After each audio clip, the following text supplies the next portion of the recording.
Ryan Stanton here with ASAP Frontline, and today joined by Dr. Simone Lawson and another one of our discussions from the Pediatric Emergency Medicine Assembly.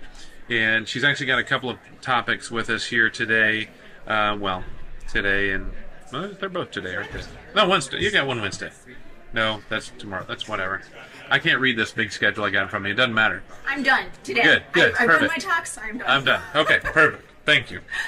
So, Dr. Simone Lawson talks on some of the subtle and sentinel signs of non-accidental trauma, which is a very important.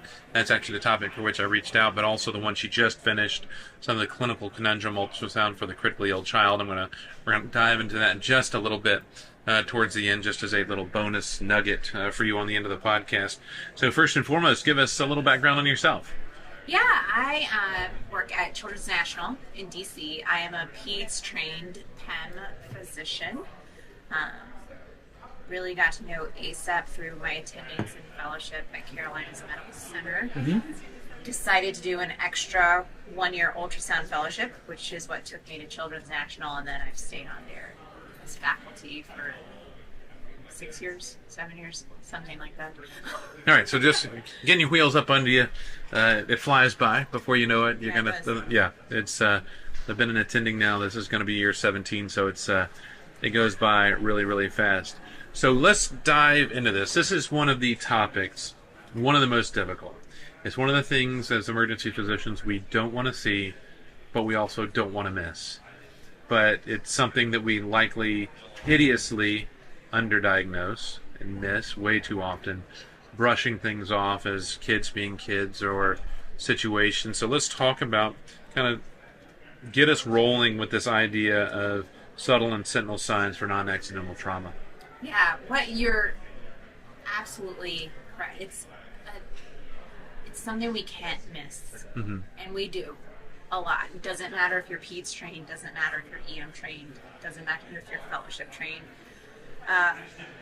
It's estimated that anywhere from 2 to 10% of kids that present to the emergency department are abused in some way. Mm-hmm. And let me backtrack a little bit and make it broader. We'll call it child maltreatment. Mm-hmm.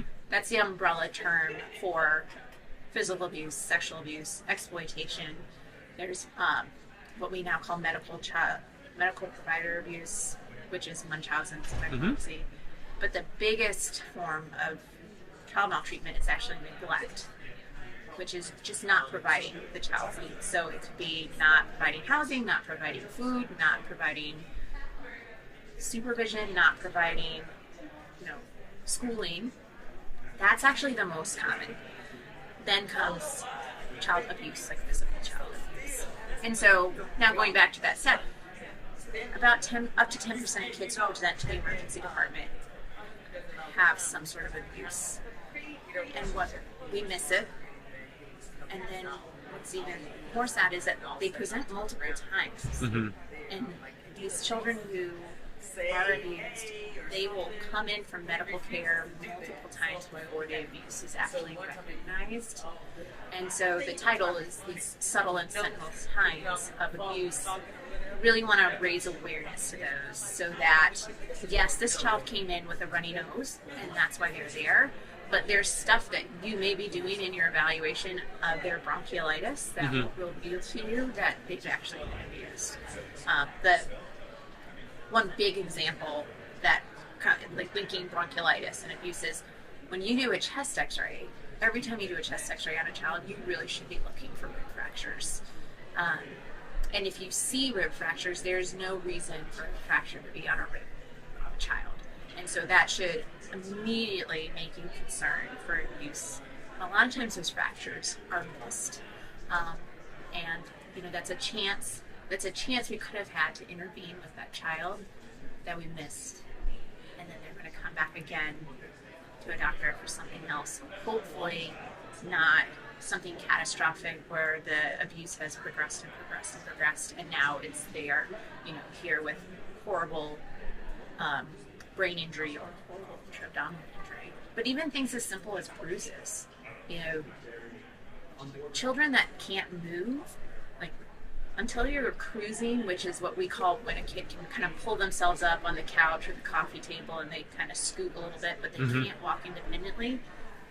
If you can't cruise yet, you have absolutely no reason to have bruising. And that doesn't happen until you're about 9 months old. And so we talk about, there's something called 10-4 faces P, which is a mnemonic to help you identify possibly concerning bruising or injuries. And the 10 is the torso, the ears, the neck. The 4 is for 4 months, if there's any bruising less than 4 months. And then we say 4 years if there's any injury in those 10 areas when you're younger than 4 years. And then the faces goes in and it further looks into the areas of the head. So your frenulum, the auricular area, C is cheek, E is eyes, and the sclera, sorry. And so any injuries there, again, are going to raise your concern for abuse. And then the P is pattern. So anytime you see any kind of bruising that is patterned, it should raise your concern that that was not an accidental injury. Yeah, so I actually got that pulled up. It's pretty interesting, of course, for most of us out there, being able to memorize a new mnemonic just right off the bat, 10-4 faces P. So torso, ears, neck, bruising, the 4 months or younger, frenulum being part of it, angle of the jaw, cheeks, conjunctiva, presence of the patterns. So that is the thing to keep in mind, because what you hit on was something that's important. I think it's easier if somebody a child comes in with an injury, because now I'm saying, okay, injury, this is within the realm of abuse. But, these opportunities, you mentioned the bronchiolitis, and so for us as an emergency physician is having this radar turned on, even if it's something that theoretically has nothing to do with these types of situations. And I've had, I feel like hopefully trying to be a little bit more attentive in my emergency department. We're about 10% pediatrics. I've actually gotten some intervention on a couple of patients in the last year, just because of some of these patterns in the room and the feel. Kind of dive into some of those other things, because the vast majority of listeners here are going to be community emergency physicians. We work in hospitals that a lot of our hospitals say, we don't do peds, even though it's got a red sign and we know peds show up. Most of us are going to have a 10 to 20% pediatric load, just based on population or where you're working. Especially if you're in a rural setting, when you're the only hospital, it doesn't matter. They're going to be there. So, not something clearly abuse, not a 2-month-old that somehow jumped from their crib. Now we're talking about, things such as what you're talking about with the bronchiolitis or whatever. Some of the things you can, for community physicians to say, here's what we need to do, the things just to kind of keep those radars up. You've given us the 10-4 faces P, but some of those like little nuggets, when it's lower frequency, but just as high a risk. I think one thing is to not forget that it's possible. It's very easy to not even think about it as something going on to the child. And if you're not thinking about it, of course you're never going to diagnose it. So always keeping it in your mind. Part of it is when you're taking your history, just asking yourself, does this history make sense? We talk about the baby that rolls off the changing table. Well, if they're a month old, yes, the words they said coming out of their mouth made sense. The baby rolled off and they hit their head, and that's why they're injured. But that doesn't actually make sense for a 1-month-old rollover. Sometimes, like we said, neglect. The kid that's burned because they pulled the oodles of noodles out of the microwave. Well, should a 3-year-old really be pulling oodles of noodles out of the microwave to begin with? Sure, that burn might not be an intentional burn of the child, but something in this story doesn't make sense. A 3-year-old shouldn't be pulling oodles of noodles out of the microwave by themselves. So I think really always having that question in the back of your head. Does this injury make sense? Does this story make sense? Is this story consistent, one, with how it's being told. Every time the story is being told, is the story the same, or is the story changing a little bit every time? And then 2, is it consistent with the injuries that you're seeing? I think if you want like a hardcore like thing to do though, is every time you do an x-ray and there's an injury, just take 2 seconds to say, is there a chance that this injury could be abusive? And just considering it is going to make you think about it and diagnose it more. So it's almost it's like every person, every adult, especially males, 55 plus with diabetes and hypertension, hyperlipidemia, your mind's going to say, are they having acute coronary syndrome, even if they're coming in with toe pain? But, the idea that if a pediatric patient comes in, and that's honestly just not pediatrics, I mean, it's adults as well, is having that idea of, is this a potential abuse situation? I mean, we've had adults with similar situations where it's like, it just doesn't make sense. Especially with adults, your chart suggests you're extremely clumsy, and it just doesn't make sense, unless there's a substance abuse issue there as well. With getting information, of course, it's just somebody's abusive, another family may protect them, the child may not be forthcoming, they may not be old enough.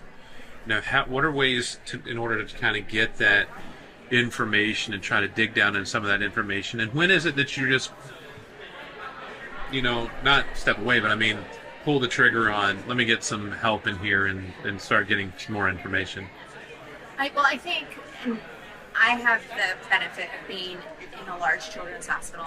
We have social work all the time, but working with your social workers is a big thing, because if you see something or you hear something and you're not sure, it sounds great, you can have the social worker go in and they get to meet the family in a non-medical type of way. They just kind of get to speak to the family a little bit. This is not the first time. Don't you worry that Sean Fox. This is actually how I first met Sean, doing this exact same thing with Dr. Amato in Orlando. It is a routine. It is our thing now. Okay. Well, sorry. Back to what you were asking, which now I can't even remember. What you can do is getting a social work involved. Mm-hmm. They can talk to the family. They can kind of get a sense of what's going on. They'll get the story. They'll tell you whether it's making sense or not. That can be helpful, is having others' input on what is going on. Sometimes people don't tell physicians certain things that they would tell a social worker. Mm-hmm. And the social worker may get a whole story that they didn't share with you because they didn't think you needed to know it with their broken arm. They might learn that, well, we had a gate on our steps, but then we moved to a different apartment and the gate doesn't work in the new apartment, and so now we're on the 2nd floor and we have this child that is like running around with no way to protect them from falling down.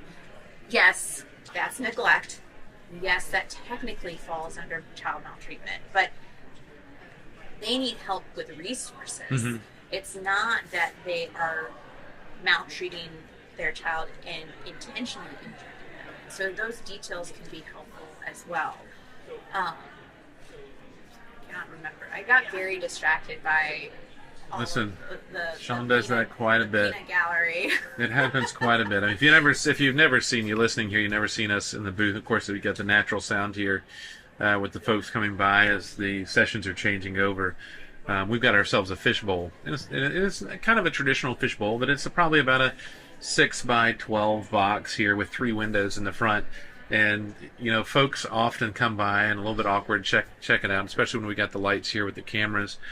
But, people who know us, especially if they know the guest, or they come by and make some faces and the distractions and things like that. And usually I can let most of them go. Of course I can't. He's going to be all over it. But, especially the guest, it's not difficult if there's a face that's 6 inches from your head, even though it's on the other side of the glass, it's going to be a little bit distracting. But back to the topic at hand.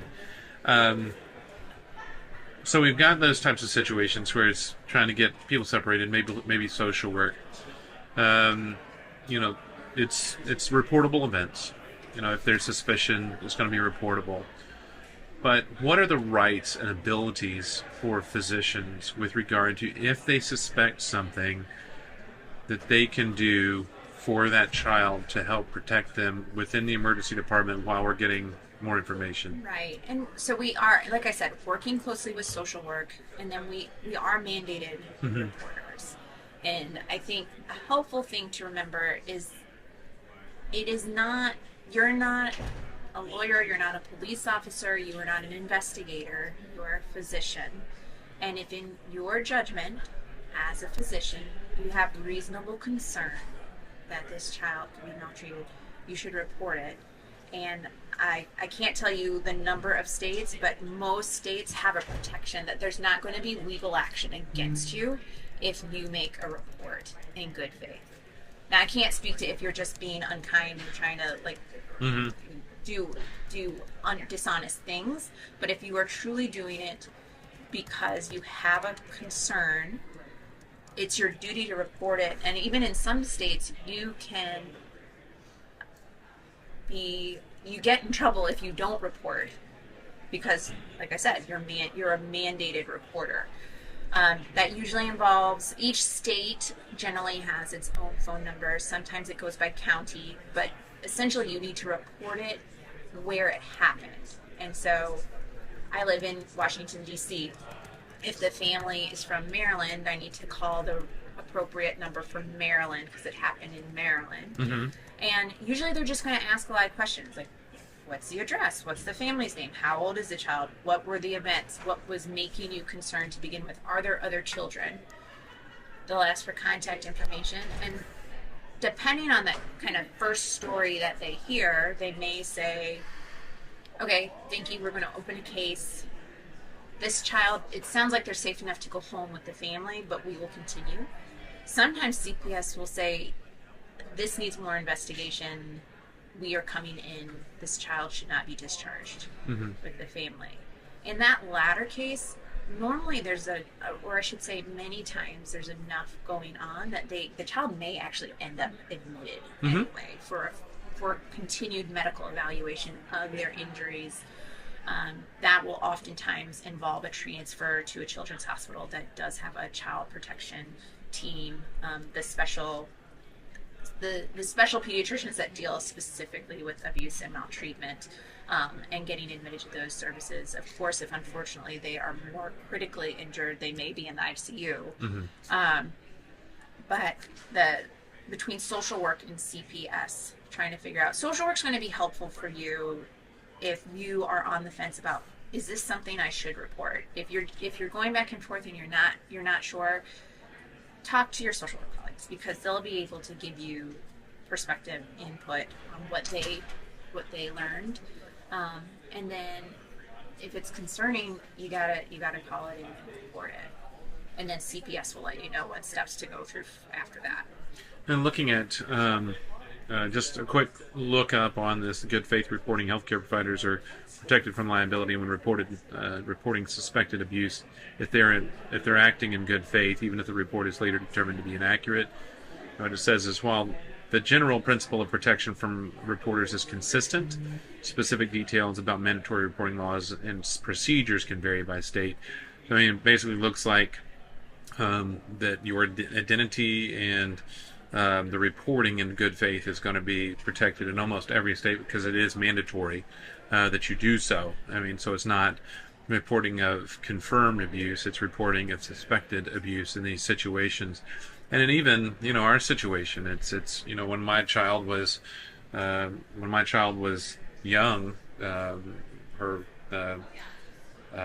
aunt slipped on steps and fell, but she wasn't old enough to break a tib fib, and she broke her tib fib.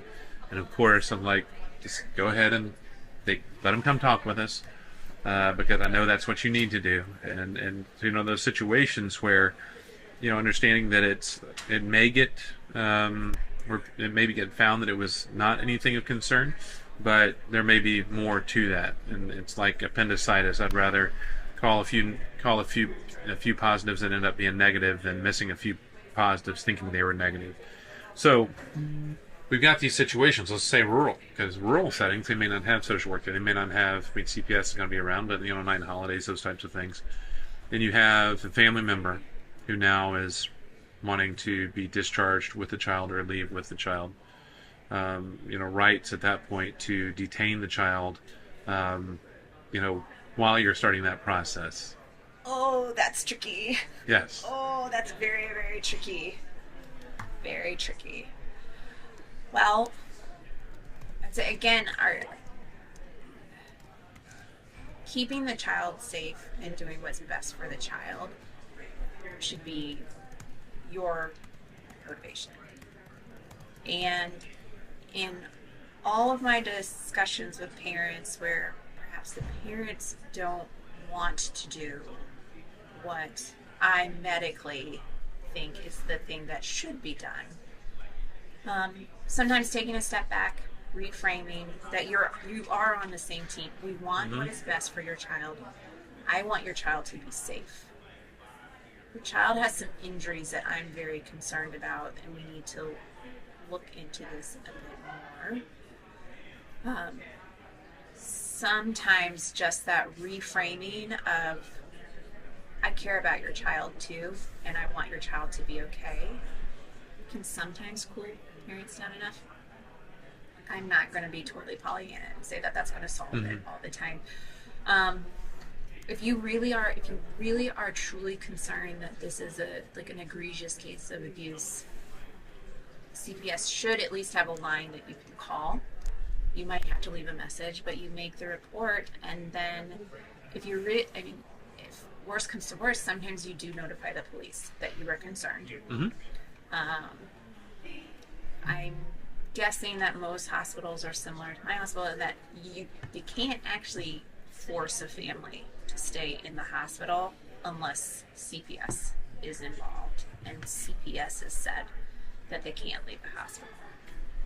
This gets sticky because you as a physician think they should stay. So sometimes we let security know, and we let the family know that if you leave, we're going to call the police do a safety check, and then the police bring the child back. Is ultimately what happens. But most of the time you can have enough of a discussion of, we want to take care of your child. I don't want to make this get to the point where the police are involved. Sometimes having those conversations, and again, if you have social work, getting them involved as well, hearing the same thing from different people, reinforcing what the other is saying can be helpful.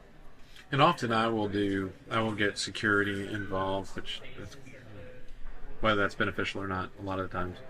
But I have a very low threshold for getting police involved because they have a lot of advocates and they know the law. That's their specialty. It's just like we're consulting cardiology about heart problem. If I'm wanting laws, I'm contacting police and law enforcement. Interestingly, looking up, and the reason that question came up is that one of the ones under that most recent search actually popped up Florida, since we are in Florida, statute 39.395, which is any person in charge of a hospital or similar institution, or any physician or licensed healthcare professional treating a child may detain that child without the consent of the parents, caregiver, or legal custodian, whether or not additional medical treatment is required if the circumstances are such, or if the condition of the child is such that returning the child to the care or custody of the parents, caregiver, or legal custodian presents an imminent danger to the child's life or physical or mental health. And so that's the important aspect of knowing your state laws and statutes, because that one here in Florida gives you very wide protections that if you have concern about imminent danger to life, physical, or mental health, you can detain that child. And so, I think that is well within the rights and defendable among many out there. But understand, working with your hospital legal to know what the rules are, because it's going to happen eventually that you're going to have the situation, you're suspecting something, you don't even have to say anything, the family starts getting squirrely, or the caregiver gets squirrely, and they start wanting to take the person from the emergency department. At that point you have to put a hold on things to say, hey, we need a minute to kind of sort through all of these things. But it's, again, the beauty of the United States being 50 states and plus territories is the fact that it's going to be different. It's different everywhere you go. I would say that's a very good point, is to just, for multiple reasons, the legal department in your hospital, having the person who's on call for these difficult cases where you want to make sure you're doing things the way they need to happen to protect everybody involved. And you brought up a good a point that made me think of something tangentially related, is that when we were talking about rural hospitals, they may not have a pediatric inpatient service. If they do have a pediatric inpatient service, it's probably unlikely that they're going to have the child abuse specialists. And so you're going to want to transfer somewhere that has these experts. The child is probably going to need more imaging, like a skeletal survey that is done in a specific way that radiologists at a rural hospital that sees primarily adults probably won't know those protocols the way a pediatric radiologist will. When you're making those transfers, that's a case where you actually want to arrange transfer. You don't want to necessarily send them in their own car to go, because you don't know, like you said, if they're getting squirrely, they may not actually show up at the hospital you're referring to them. So good communication, I would say, as somebody who holds the phone in the ED taking transfers from other hospitals, good communication with the hospital that's going to be receiving the child, saying, hey, heads up, we are sending this child to you. We get a sense of what's going on, what the feel is with the family. We know to expect them. We know what time you called. And so if they're not there in the appropriate amount of time, we can have our side be like, hold on, we got to find out where this kid is. They're somewhere and they haven't arrived yet. That's all very helpful in the larger flow of helping out these children. All right, so we're kind of in the situation where we have that child, whether it's voluntary, involuntary, CPS is involved. Everything I'm seeing on all these statutes and looking at some of the legal definitions on things, documentation is key.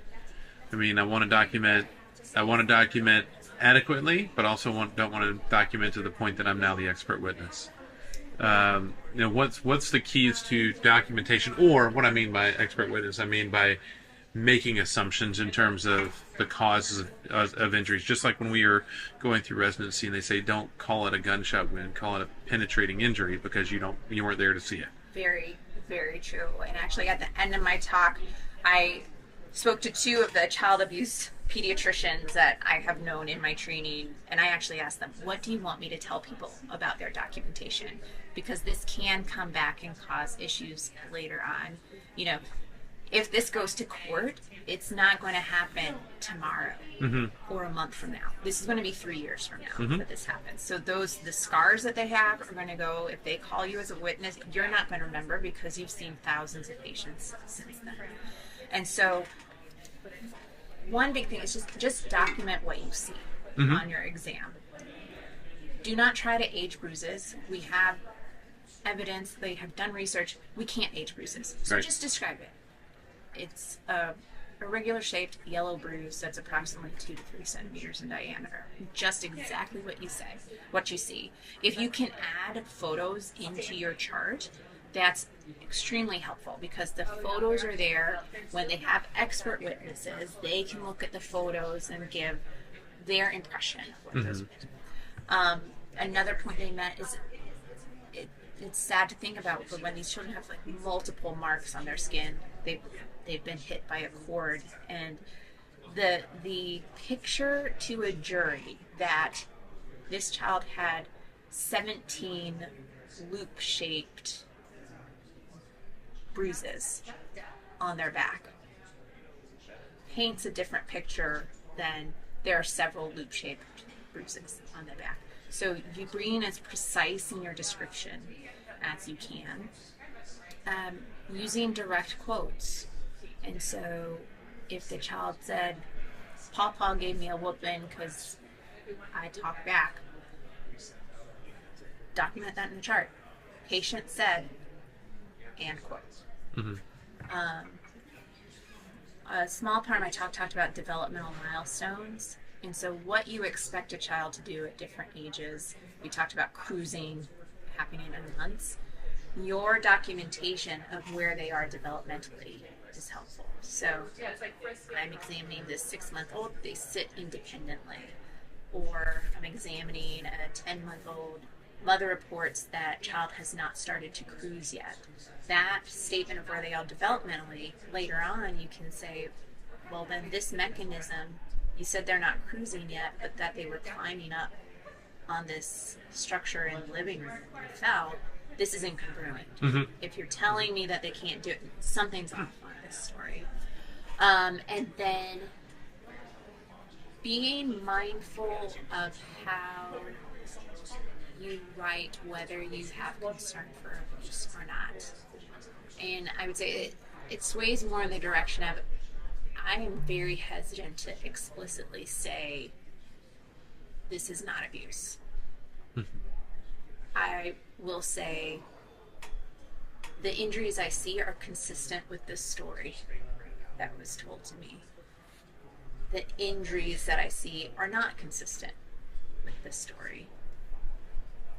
Or even if it is a case where you can't, like, you don't think it's abuse, but you don't really know, I almost think it's better just to not say anything. When I've worked with the child abuse pediatricians, one phrase that they use is cannot exclude the possibility. So you're not saying that you think it is, you're just saying, with my skills, I cannot exclude it. And in one of the examples in my talk that I gave, it was documentation from a true case that this, of course, well-meaning physician saw a child that was 4 months old. They had a bruise on their face. And they said, although there is a small bruise, they don't meet PCARN criteria for head imaging, no concern for abuse at this time. And I wholeheartedly, they really believed, they thought about it, they went through PCARN, but again, a child that young shouldn't have a bruise. And so even though you wouldn't necessarily say this bruise is concerning for abuse, you would want to document this bruise is unexpected in a child at this age, and at that point you want to get the specialists involved. So that they can do their fair evaluation of what's going on. Because, mind you, there are people that spend a 3-year fellowship dealing with, like, really figuring out whether abuse has happened. And so it's, I would never expect somebody who did a residency in a completely different subject to be able to be the expert on that. The problem is, later on, you're a physician, they're going to take what you write in your medical record as, well, physician said this. People will, what we write as physicians holds weight, and for better or for worse, some lawyers are going to use your words in a way to support their client the best way that they can. So yeah, documentation's important, and I completely get. Don't go ahead and close or open a case definitively right there. I mean, in that case, no evidence, no. I don't feel it's abuse at this point. Is that even necessary? Because it's at that point you don't know for sure. All right. So before we wrap, I do want to get just a little nugget here. The gray summary of the summary, kind of bullet points of the clinical conundrums of ultrasounds in the critically ill kid.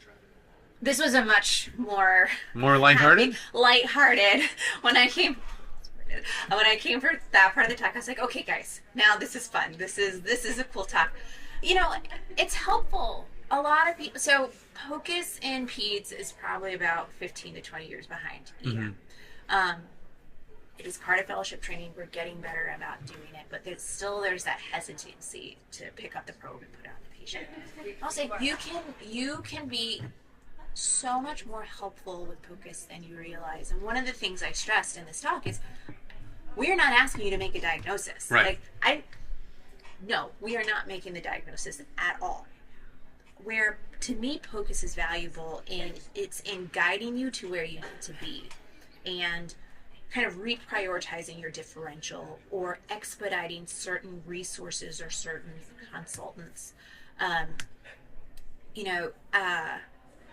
Putting a probe on the heart on a tachycardic kid. You look at their heart, you look at their IBC.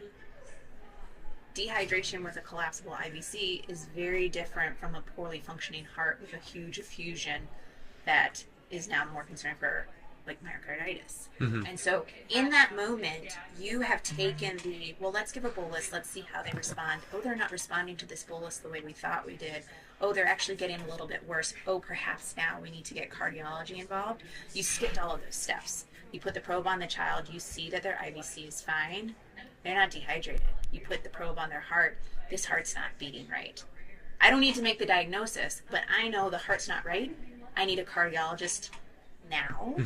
I need a comprehensive echocardiogram now. This isn't something that's going to wait for an outpatient follow-up. It needs to happen now. And that expediting of care, it's better for patients. And we've been seeing, and of course, this isn't critical care, usually, hopefully, with the appendicitis, is our pediatric emergency department at the referral center down the road. We'll send a lot of our younger happy workups, abdominal pain, because they'll do the ultrasound evaluation, and if it's positive, of course, they go to surgery. Negative, they usually get admitted for OBS, just to avoid the CT, the ionizing radiation exposure. And that's what I see is not only the speed of the situation of being able to identify and evaluate and to localize down, but also sometimes avoiding the use of certain types of things or technologies, or decreasing risk to that child. Where do you see it going in the future with this as it starts to grow and catch up? My hope is that it will be more physicians are comfortable going to it. And again, not necessarily wanting to do the extra fellowship, not wanting to do, but just to be able, I really think looking at the heart and looking at the IVC are very valuable. In the moment, prioritizing of what the child needs. And my real hope for the next few years is that now the PEM fellows, they're all getting ultrasound. So then when we flash forward 10 years from now, we're going to have all of these PEM physicians who are comfortable reaching for it without having that hesitation of, I don't know what to do with the machine. I know I can do this when it's in a nice controlled environment, but I have a really sick kid that I need to do. That's where I hope to see it. That kind of like emergency medicine, how we're just like 10 to 15 years behind emergency medicine. I wasn't there as an emergency medicine physician, but 20 years ago it wasn't everybody. No, I was one of the first. That was one of the first classes that actually was certified in ultrasound, and so it was always the hand-me-down ultrasound from OB. Weighed a ton and a half, was grainy, awful imaging. We learned things. We didn't even learn DVTs at that point. It was typically the fast exam, maybe some gallbladder action, but it really was just that initial screening to where we are now. That's so much of what we do. The modern day emergency medicine stethoscope, as people put it. Ooh, don't say that to an ultrasound person. Yeah. You'll get that is a debate within the POCUS world, but I will let you save that for That's the benefit. I'm not in the POCUS world. I'm out here being a clinical emergency physician. If you want to know how your messaging lands, listen to the community emergency physician. Because I'm not using the probe as a reflex hammer yet, so it's definitely not the stethoscope, because I use my stethoscope as a reflex hammer, and now the neurologists are mad at me for that. I love to say that around my neurologist friends. But any closing thoughts? Any wrap up from the discussions today that you've had? I think I told the group that we talked to, I'm just really appreciative to people like taking the time to hear about peds related things. And again, if you don't think about the potential of abuse, you're never going to diagnose it or dive in deeper to see if it's going on. So just remember that it is a potential for every child you see, perhaps 10% of the children you see, and you can't tell by looking at the family whether it's going, it is not discriminatory. All races, all economic statuses, all education levels, and so really truly being open to the idea that it could be playing a part in every child you examine's life, and then knowing that if you do identify it, you have helped make that child's life better. All right, how can folks get in touch with you if they have any questions or thoughts? Oh, the easiest is Simone L. Lawson, MD @gmail.com. All right. Dr. Simone Lawson. She definitely wants to hear your thoughts on whether the ultrasound is the new stethoscope of emergency medicine. That's not fair. Okay, fair. But I appreciate you setting aside the time again. If you have not attended the Pediatric Emergency Medicine Assembly, now associated with Accelerate next year, is going to be in San Diego, and then 2027 back here in Orlando. So two great places to put together these, and I love the cross-pollination of the talks that they have. The keynote each morning is everybody put together. It is a great setting, and it's well worth it. And I think consistently the Pediatric Emergency Medicine Assembly has just incredibly great topics and wonderful faculty. No matter if you're working in a pediatric facility or not, if you're like me working in a community setting that's just a mile from our pediatric center, it is great information helping you be more comfortable with caring for the kids that come through your emergency department. Because just remember that red sign outside says emergency. It doesn't say emergencies only if you're 18 or older. So keep in mind, when it's red, they're going to show up. As for me, you can contact me, rstanton@asep.org, rstanton@asep.org, or at EverydayMed on X. Until next time, I'm Dr. Ryan Stanton, and this has been some ASEP Frontline.